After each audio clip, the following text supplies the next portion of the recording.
दोस्तों सबसे पहले तो जरा इस न्यूज हेडलाइन को देखिए। स्वर कोकिला के नाम से फेमस लता मंगेशकर ने 1983 वर्ल्ड कप जीतकर आई टीम इंडिया के लिए 20 लाख रुपए जुटाए थे, क्योंकि उस टाइम बीसीसीआई की फाइनेंशियल कंडीशन बहुत खराब थी। 1983 की सैलरी सीट के अकॉर्डिंग टीम के हर प्लेयर को सिर्फ 1500 रुपए की मैच फी और 200 रुपए पर डे के हिसाब से अलाउंसेस दिए जाते थे। बीसीसीआई के पास अपने हीरोज का सम्मान करने तक के पैसे नहीं थे और इसीलिए लता मंगेशकर बीसीसीआई के लिए फ्री कॉन्सर्ट करती हैं और इस कॉन्सर्ट से कुल 20 लाख रुपए जोड़े जाते हैं, जिनकी मदद से टीम के हर एक खिलाड़ी को 1 लाख रुपए का इनाम मिलता है। अब दोस्तों एक वो दिन था और एक आज का है जब भारतीय क्रिकेटर्स लाखों करोड़ों में खेलते हैं। जिन वर्ल्ड कप हीरोज का सम्मान करने के लिए बीसीसीआई के पास पैसे तक नहीं थे, वही वर्ल्ड कप आज भारत होस्ट करता हुआ दिखाई देता है। फिलहाल दोस्तों आज के इस वीडियो में हम यह जानने वाले हैं कि भारत इस वर्ल्ड कप को होस्ट क्यों कर रहा है और आखिर हमें इससे फायदा क्या होने वाला है। कैसे भारत की बीसीसीआई जो आज पूरे वर्ल्ड क्रिकेट को डोमिनेट करती है, उसे इंग्लैंड ने मैच के सिर्फ 2 एक्स्ट्रा टिकट देने से मना करके बेइज्जत कर दिया था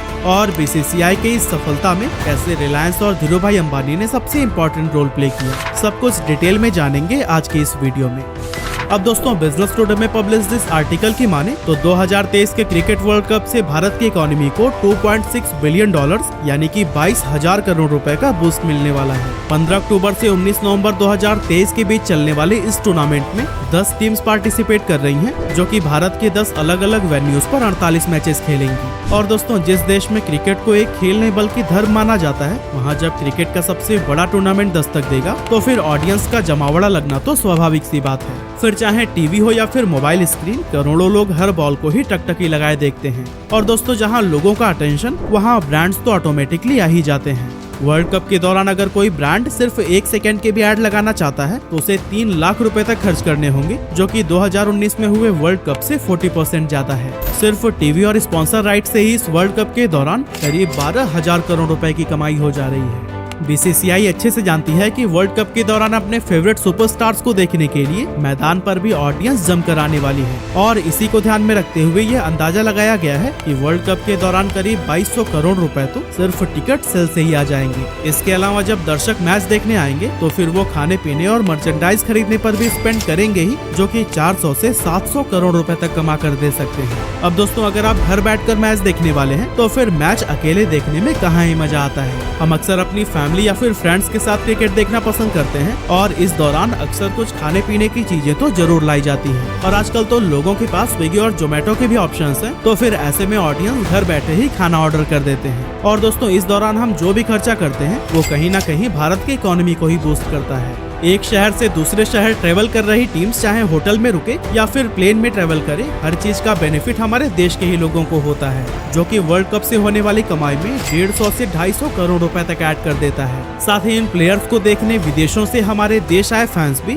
यहाँ होटल बुक करते हैं और खाने पीने और घूमने पर भी खर्च करते हैं, जिसका हम करीब 850 करोड़ रुपए जोड़ सकते हैं। इस तरह से अगर हम सभी चीजों को एक साथ जोड़ें तो फिर वर्ल्ड कप 2023 से भारत की इकोनॉमी को 18 से 22,000 करोड़ रुपए का बूस्ट मिलने वाला है। लेकिन दोस्तों वर्ल्ड कप होस्ट करने के पीछे किसी भी देश का मकसद सिर्फ पैसे कमाना नहीं होता। जब कोई देश वर्ल्ड कप जैसा मल्टीनेशनल इवेंट होस्ट करता है तो फिर दुनिया में उसकी सॉफ्ट पावर इंक्रीज होती है। दूसरे देशों की गवर्नमेंट सिक्योरिटी के लिहाज से उस देश पर ज्यादा भरोसा करने लगती है और ग्लोबल लेवल पर उस देश का कद भी काफी ज्यादा बढ़ जाता है। साथ ही वर्ल्ड कप के दौरान अपनी टीम्स को चीयर्स करने भारत में जो भी विदेशी दर्शक आते हैं, वो भी हमारे देश की यादें, एक्सपीरियंस और खूबसूरत जगहों की जानकारी अपने साथ लेकर जाते हैं। अब मान लीजिए कि ऑस्ट्रेलिया से आए टूरिस्ट का भारत में एक अच्छा एक्सपीरियंस होता है, तो फिर वो अपने फ्रेंड सर्कल में इसकी चर्चा जरूर करने वाला है। और इस तरह से वर्ल्ड कप जैसे टूर्नामेंट को होस्ट करने के बाद लॉन्ग टर्म में किसी भी देश की टूरिज्म इंडस्ट्री को जबरदस्त बूस्ट मिलता है। विदेशों से आए टूरिस्ट को बेटर कन्वीनियंस और कंफर्ट देने के लिए होस्ट नेशन अपने देश का इंफ्रास्ट्रक्चर भी बेहतर कर लेता है, जैसे कि नए रोड्स, रेलवे ट्रैक्स, होटल्स और हॉस्पिटल्स बनाए जाते हैं, जो कि लॉन्ग टर्म में देश की आम जनता के लिए ही काम आते हैं। हालांकि दोस्तों एक वर्ल्ड कप जैसे बड़े टूर्नामेंट का होस्ट बनना इतना आसान भी नहीं होता।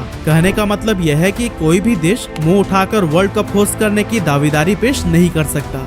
अब मान लीजिए कि हम 2027 के ओडीआई वर्ल्ड कप के लिए होस्ट खोज रहे हैं, तो एक कॉम्पिटिटिव बिडिंग प्रोसेस की जाएगी, जिसमें कि 2027 का वर्ल्ड कप होस्ट करने के लिए इंटरेस्टेड कंट्रीज बिड करेंगी। इसके बाद से एक सब कमेटी, जिसमें दुनिया के मेजर क्रिकेट बोर्ड्स के फॉर्मर चीफ शामिल होते हैं, वो बिड करने वाले कैंडिडेट्स के बीच में से मोस्ट एलिजिबल कैंडिडेट कैंडिडेट को चुनते हैं और इस दौरान सबसे पहले तो ये देखना होता है कि क्या वो देश फाइनेंशियली इतना स्ट्रांग है कि वो वर्ल्ड कप जैसे इवेंट को ऑर्गेनाइज कर सके।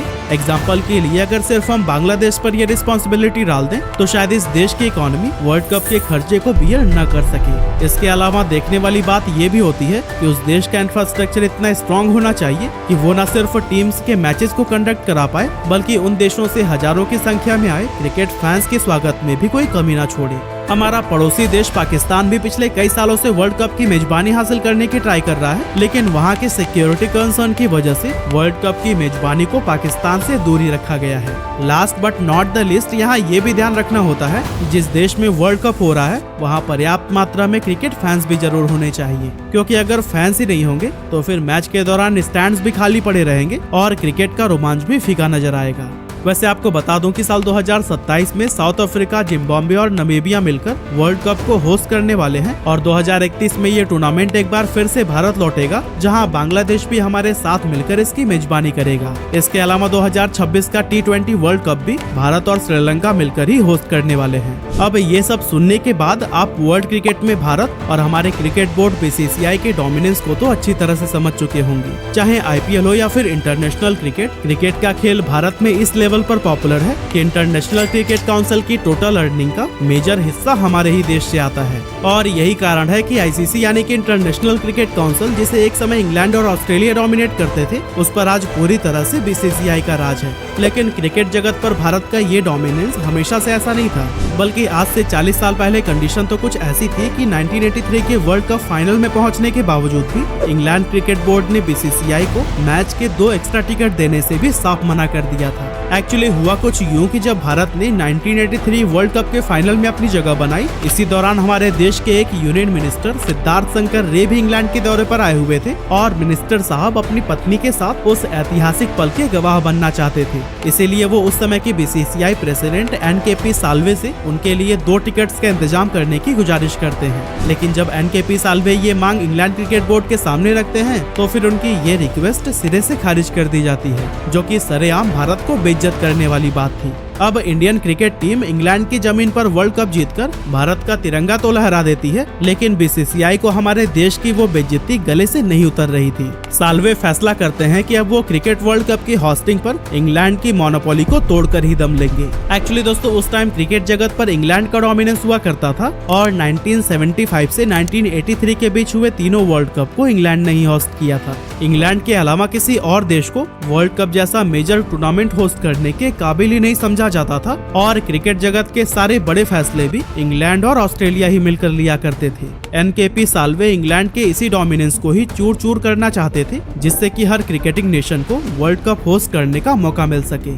इसी सिलसिले में NKP Salve Pakistani cricket board के साथ मिलकर एक समझौता करते हैं और ICC में अपनी लॉबी बनाते हैं, जो कि वर्ल्ड कप को इंग्लैंड से बाहर कराना चाहती थी। ऑस्ट्रेलिया भी इस मामले में भारत और पाकिस्तान का सपोर्ट करती है और आखिरकार इंग्लैंड को भी सभी के सामने झुकना पड़ जाता है। हालांकि दोस्तों, क्रिकेट वर्ल्ड कप को होस्ट करने के लिए BCCI के सामने सबसे बड़ी प्रॉब्लम थी पैसों की। जिस क्रिकेट बोर्ड के पास वर्ल्ड कप जीत कर आए अपने चैंपियन प्लेयर्स का सम्मान करने तक के पैसे नहीं थे, वो वर्ल्ड कप को होस्ट करने का खर्चा कैसे उठा सकता था। लेकिन दोस्तों, NKP साल्वे ने हार नहीं मानी और कंगाल BCCI भारत में ये टूर्नामेंट कराने में कामयाब हो गया। लेकिन अब आप सोच रहे होंगे कि आखिर ये कैसे पॉसिबल हो सकता है। तो दोस्तों, यही सवाल लेकर ही NKP साल्वे उस टाइम की प्राइम मिनिस्टर इंदिरा गांधी के पास जाते हैं, जो कि धीरूभाई अंबानी के सामने इस वर्ल्ड कप का खर्चा उठाने की सिफारिश करती हैं। धीरूभाई भारत में वर्ल्ड कप होने के बाद से बहुत खुश हो जाते हैं और इसके लिए वो ब्लैंक चेक देने का वादा कर देते हैं। तो मनाने का सुनहरा मौका मिल गया था। धीरूभाई अंबानी भी मान जाते हैं और BCCI के सामने पैसों की सारी दिक्कतें ही समाप्त हो जाती हैं। धीरूभाई अंबानी इस वर्ल्ड कप का नाम रिलायंस कप रखते हैं, जिससे कि उनकी कंपनी की पब्लिसिटी पूरी दुनिया में हो सके।